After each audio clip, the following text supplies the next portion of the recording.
Nous avons vu précédemment que tous les micro-organismes chimiotrophes ont besoin de substances élémentaires et énergétiques pour leur croissance. Grâce à ces substances, les micro-organismes synthétiseront toutes leurs biomolécules et pourront se multiplier. Mais en plus, certains micro-organismes ont besoin d'un apport en facteurs de croissance. C'est ce que nous allons découvrir dans cette vidéo. Certains micro-organismes sont qualifiés de prototrophes car ils sont capables de synthétiser toutes les molécules indispensables à leur croissance. Précisément, chez ces micro-organismes, les gènes impliqués dans la synthèse des métabolites essentiels sont présents et fonctionnels. Ces gènes sont exprimés en enzymes qui permettront la synthèse de ces métabolites, à partir desquels les biomolécules seront produites. Les micro-organismes prototrophes n'exigent donc pas la présence de ces métabolites préformés dans le milieu de culture, puisqu'ils sont capables de les synthétiser grâce aux enzymes spécifiques. C'est pourquoi on dit aussi qu'ils ne sont pas exigeants. Les micro-organismes prototrophes, aussi qualifiés de non exigeants, peuvent donc cultiver dans un milieu dit minimum. Prenons comme exemple Escherichia coli, qui est une bactérie chimio-organotrophe et prototrophe.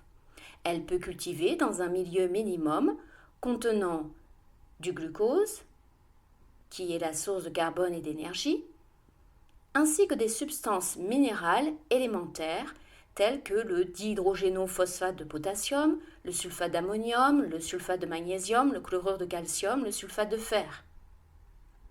En effet, Escherichia coli est capable de synthétiser toutes ces biomolécules à partir des nutriments de ce milieu minimum.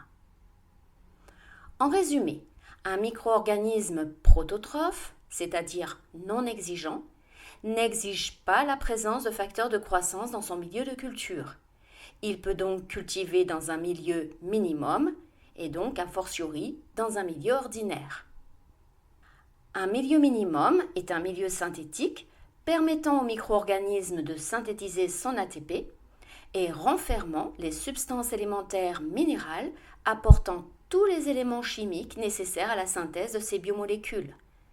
Carbone, hydrogène, oxygène, azote, phosphore, soufre, sodium, chlore, potassium, etc.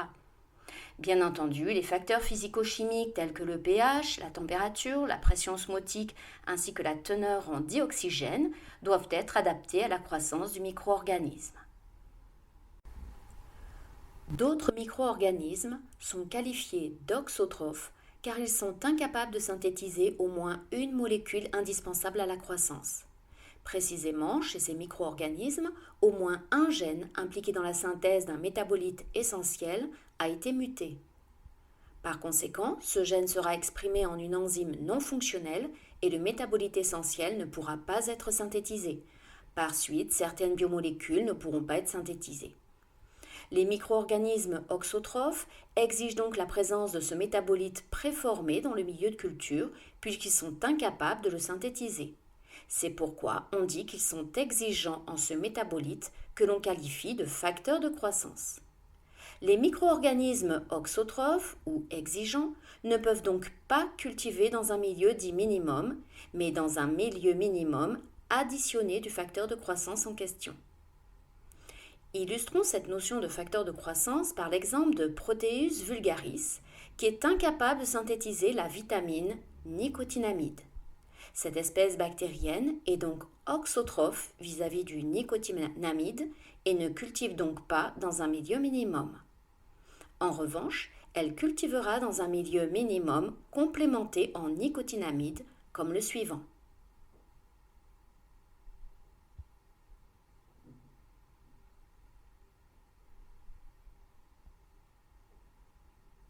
En résumé, un micro-organisme auxotrophe vis-à-vis d'un facteur de croissance, c'est-à-dire exigeant en ce facteur de croissance, nécessite la présence de ce facteur de croissance dans son milieu de culture. Il ne peut donc pas cultiver dans un milieu minimum, ni même dans un milieu ordinaire. Il cultive uniquement dans un milieu additionné de ce facteur de croissance. On dit encore un milieu enrichi en ce facteur de croissance.